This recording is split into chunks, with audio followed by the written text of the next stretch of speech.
She walked into the lecture hall quietly, a simple woman in a gray cardigan. When the renowned professor forced her to solve an equation that seemed impossible, people exchanged mocking glances. They were about to witness a historic moment in mathematics and the most satisfying retaliation this university had ever seen. The lecture hall at Texas State University buzzed with whispers as Professor Charles Whitmore stepped onto the podium.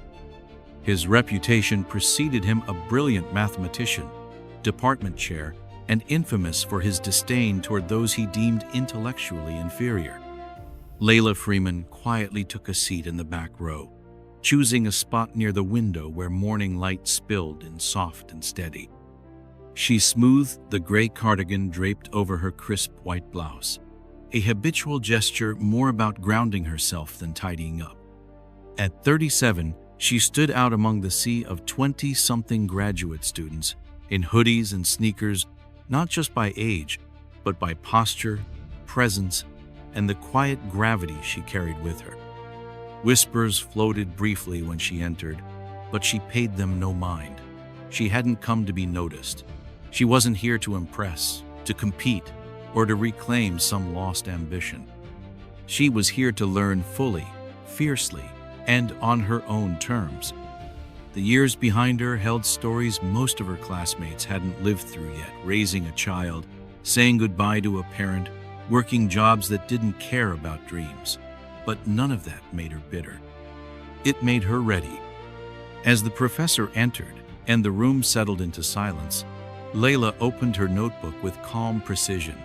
She didn't look around for approval. She didn't need it. She had already fought harder than most to sit in this seat, and she wasn't giving it up for anything. Today's seminar will address the Riemann hypothesis and its implications for quantum computing, Whitmore declared, his booming voice silencing the room instantly. His silver beard and tailored blue suit exuded authority, and his gaze swept across the room, pausing briefly on Layla. The corner of his mouth twitched with disdain. She had seen that look before, the swift judgment and quiet dismissal, when she applied for a maintenance job at the university 3 years ago. The seminar began with presentations from the PhD candidates. Layla took meticulous notes, her eyes lighting up during the discussions on mathematical theory. When it came time for questions, her hand remained still. Experience had taught her that people like her weren't expected to speak in rooms like this. During the break, Layla overheard 2 students whispering, "Who's the janitor lady taking notes?" "Probably just here for some extra credit," the other sneered. "Whitmore hates it when non-math people show up to these things." Layla tightened her grip on her notebook but kept a calm expression. They didn't know that mathematics had been her companion since childhood, that she had taught herself advanced calculus during night shifts while raising her child alone. The seminar continued. Professor Whitmore presented a controversial approach to an unsolved problem. His solution was elegant, but there was a subtle flaw, one that Layla noticed immediately.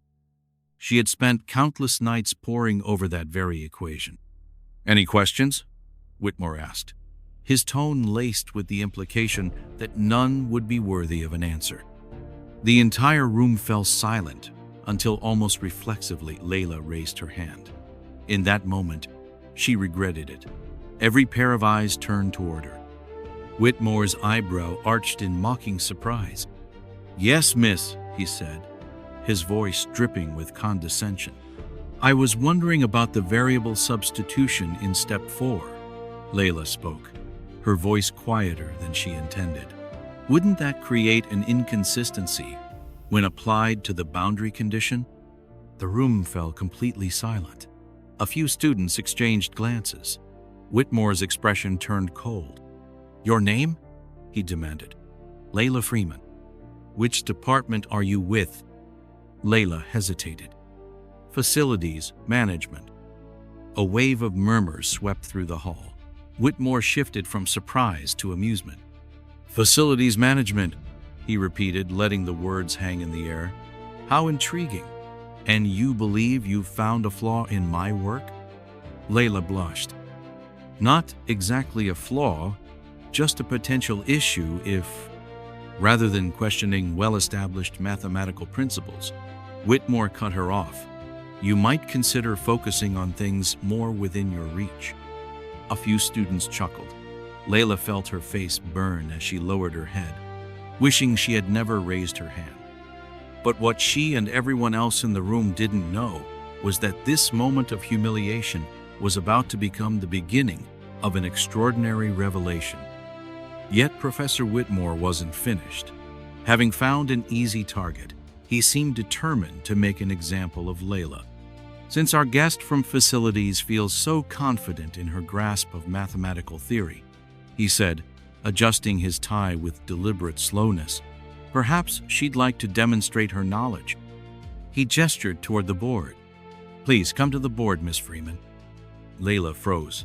Every instinct in her told her to refuse, to walk away. But something deeper, perhaps pride, or the exhaustion of always being underestimated, made her stand. The walk to the front of the lecture hall felt endless. Each step echoed sharply on the wooden floor, the whispers trailing her like shadows. She took the piece of chalk from Whitmore's hand, avoiding his eyes. Let's keep it accessible, Whitmore said loudly, making sure the entire room could hear. The word accessible dripped with sarcasm. He turned to the board and wrote out a complex differential equation. Layla recognized it immediately, a problem from advanced multivariable calculus. Difficult, but not impossible for someone with formal training. The challenge wasn't the equation itself, it was the public humiliation it represented. Take your time, Whitmore said, his voice oozing false sweetness.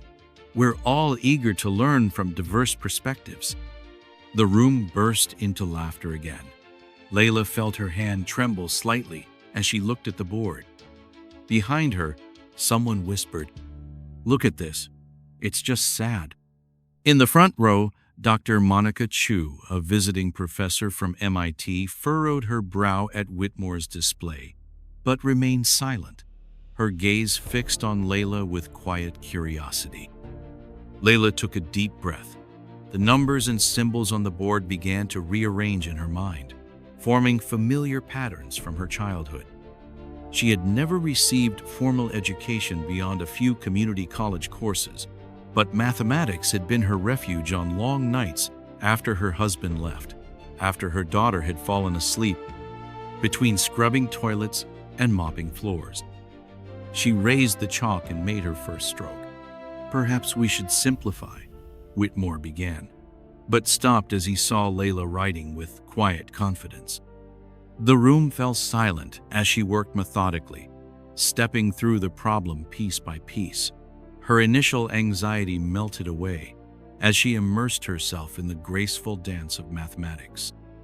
She was no longer in a judgmental lecture hall, she was in her own world, where numbers always held absolute meaning.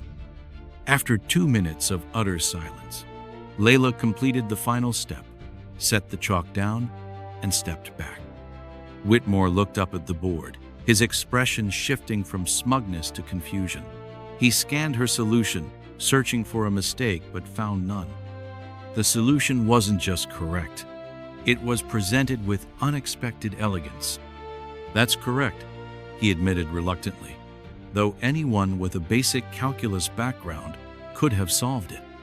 Dr. Chu raised an eyebrow and glanced at her colleague. Not willing to concede so easily, Whitmore immediately erased the board. "Let's try something more challenging," he said, his tone sharper now. "Something from my current research." He wrote a new equation, one Layla didn't recognize right away.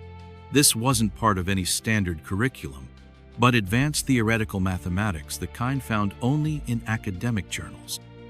"This problem has implications for quantum encryption," Whitmore explained, his eyes fixed on Layla.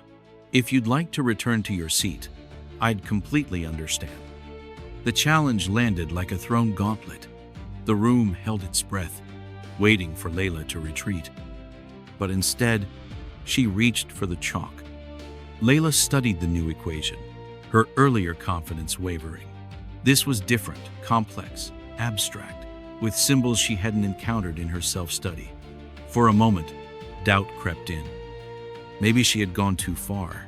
Maybe Whitmore was right about where she belonged. The silence in the room grew heavy as each second passed. Students leaned forward, some eyes filled with pity, others openly mocking. "As I expected," Whitmore said, reaching for the chalk. "Perhaps we should resume the seminar." "Wait," Layla said softly, pulling the chalk back.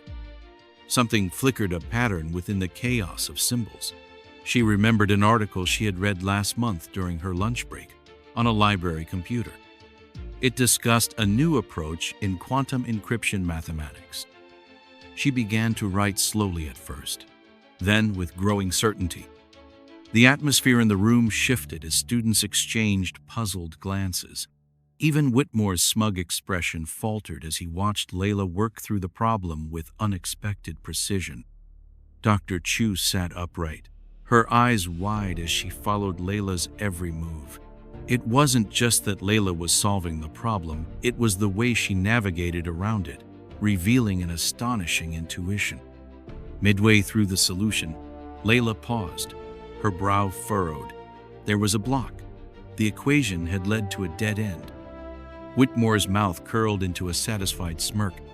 "A valiant effort," he said, reaching again for the chalk. But Layla didn't yield. She kept staring at the board, her mind racing at full speed. Everything around her faded as she focused entirely on the problem. Then, like a key slipping perfectly into a lock, she saw the path forward, an elegant transformation that could simplify the entire equation. She began to write again, this time with unwavering confidence. The scratch of chalk against the board was the only sound echoing through the silent lecture hall. As she applied the transformation, gasps rose from the front row where the senior faculty members sat. Dr. Chu whispered something to her colleague, who nodded repeatedly. Whitmore's face had gone pale. He no longer looked at Layla with contempt, but with unease. What she was doing shouldn't have been possible, especially not from someone without formal training. "That's not a standard approach," he snapped. Layla didn't respond. She couldn't. She was in a state of flow, the kind she had known her whole life when doing math. She wasn't just solving Whitmore's problem. She was improving it, finding cleaner steps he had never seen. The atmosphere in the room had shifted entirely. The students who had once laughed were now silent, their faces a mix of confusion and awe. Professors in the front row exchanged hurried whispers.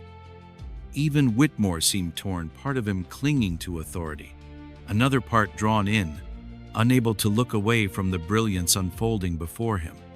As Layla neared completion, Whitmore suddenly stepped up to the board, scrutinizing her work. His finger stopped at a particular transformation. "This simplification," he said, his voice trembling with restrained emotion. "Where did you learn this?" Layla finally looked him in the eye. "I didn't learn it," she replied. "I just saw it." Their eyes met a silent confrontation. The esteemed professor and the janitor stood side by side before an equation that was bridging two worlds no one had expected to collide. Before Whitmore could respond, Dr. Chu shot to her feet. "That's the Lu Takahashi method," she said loudly. "It was just published in the International Journal of Quantum Mathematics last month." She stared directly at Layla. "How could you possibly know that?" The question hung in the air. Every eye in the room turned to Layla. Layla turned back to the board, chalk in hand. The room fell utterly silent, a silence so deep that the sound of chalk on slate thundered like a drumbeat. Her mind was crystal clear as she entered the realm of pure mathematics, where academic titles and social standing meant nothing in the face of the absolute fairness of a correct solution. She continued solving the rest of the equation with fluid, graceful precision, her hand moving confidently across the board. When she reached an especially difficult section, she paused, tilted her head slightly, then suddenly took a new direction, performing a variable substitution that elegantly simplified the entire equation. Dr. Chu let out a gasp. "She's using dimensional analysis to reduce quantum variance," she whispered to her colleague. "I've never seen anyone approach it like this." Whitmore stood frozen, his expression unreadable, as Layla's solution unfolded. It wasn't just correct, it was original, refined, the kind of mathematical thinking that transcended conventional computation. When Layla boxed the final value and stepped back, no one said a word. The solution seemed to glow on the blackboard like a revelation. She hadn't just solved Whitmore's problem, she had elevated it, uncovering optimizations no published work had ever documented. Dr. Chu was the first to break the silence. "This is extraordinary," she said, stepping closer to the board. "You condensed 3 steps into 1 with that single transformation." She turned to the room. "This isn't just correct, it's genius." A ripple of excitement swept through the lecture hall. The students who had once mocked now looked at Layla with open admiration. A few professors discreetly pulled out their phones, quietly taking pictures of her solution.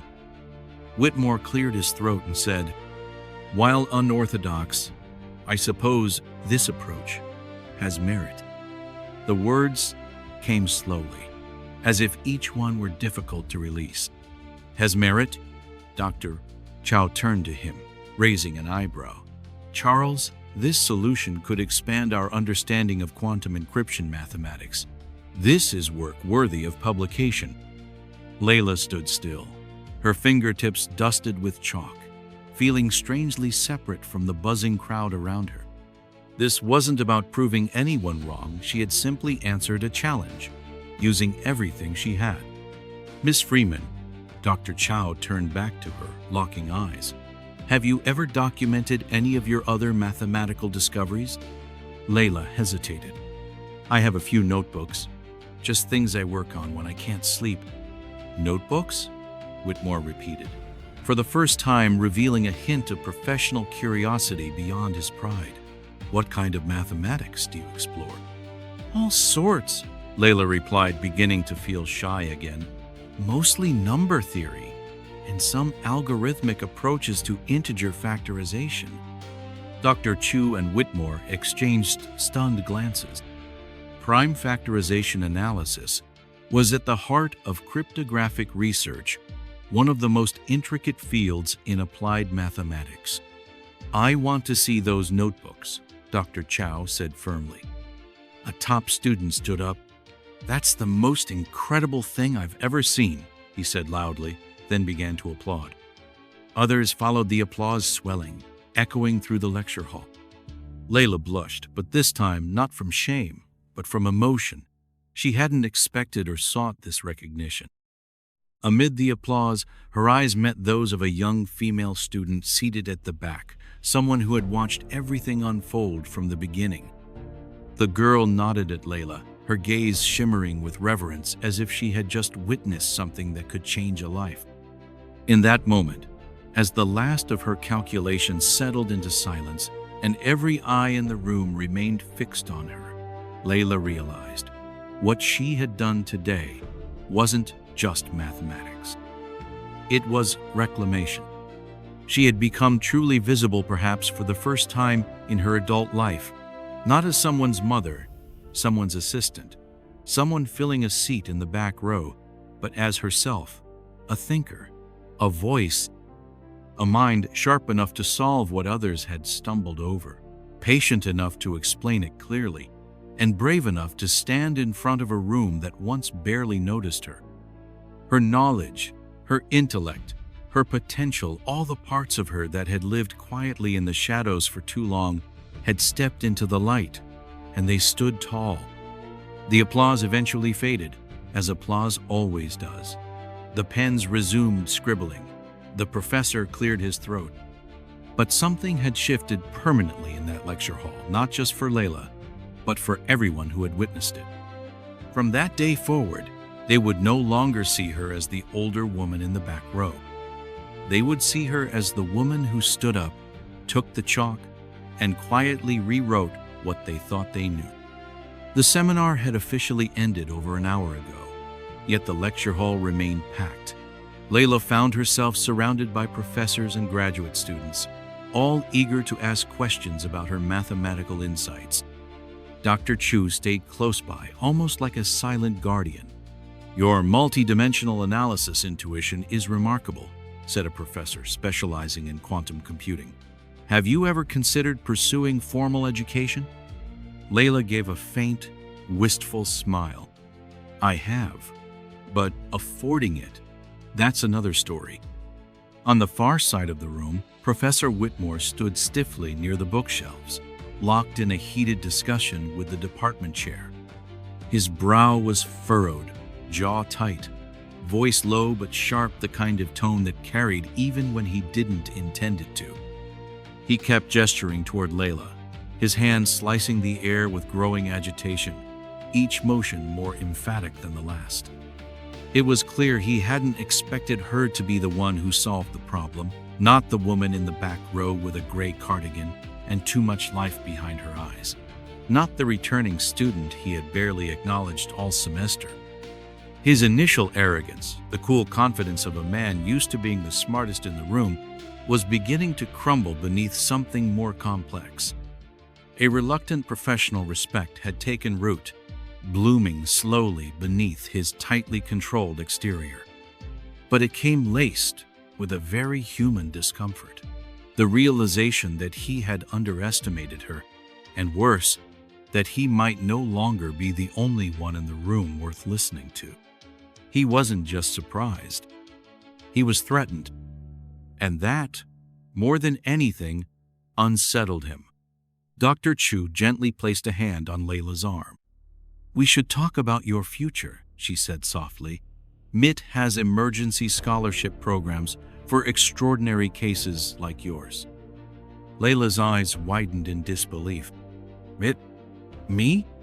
Talent like yours doesn't come around often," Dr. Chu replied. "Letting it go to waste would be a mathematical crime." The crowd around Layla gradually parted as Professor Whitmore approached.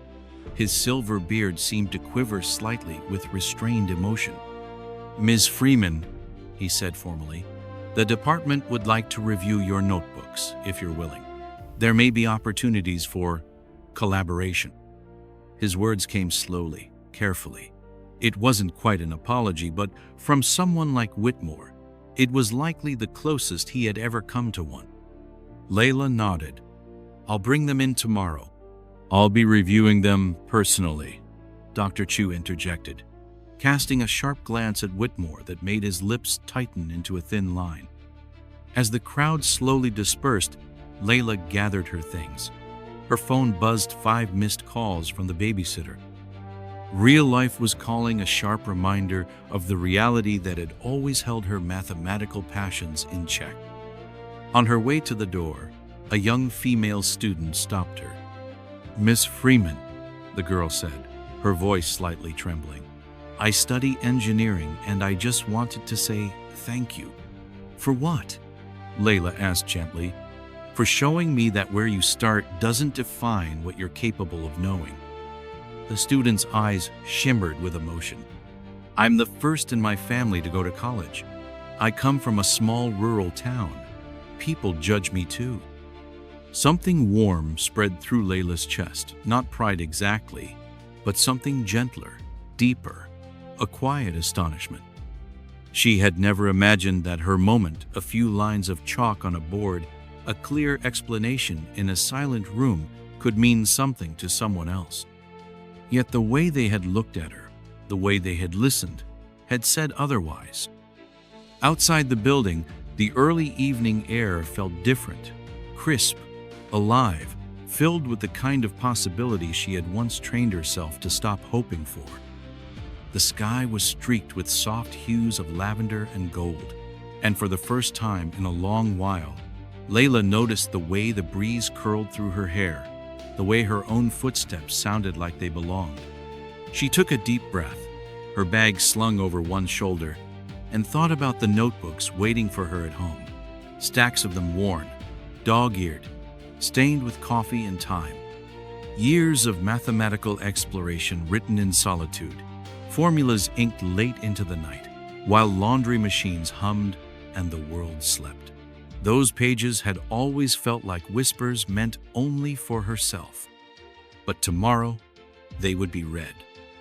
By scholars, by professionals, by some of the sharpest mathematical minds in the country.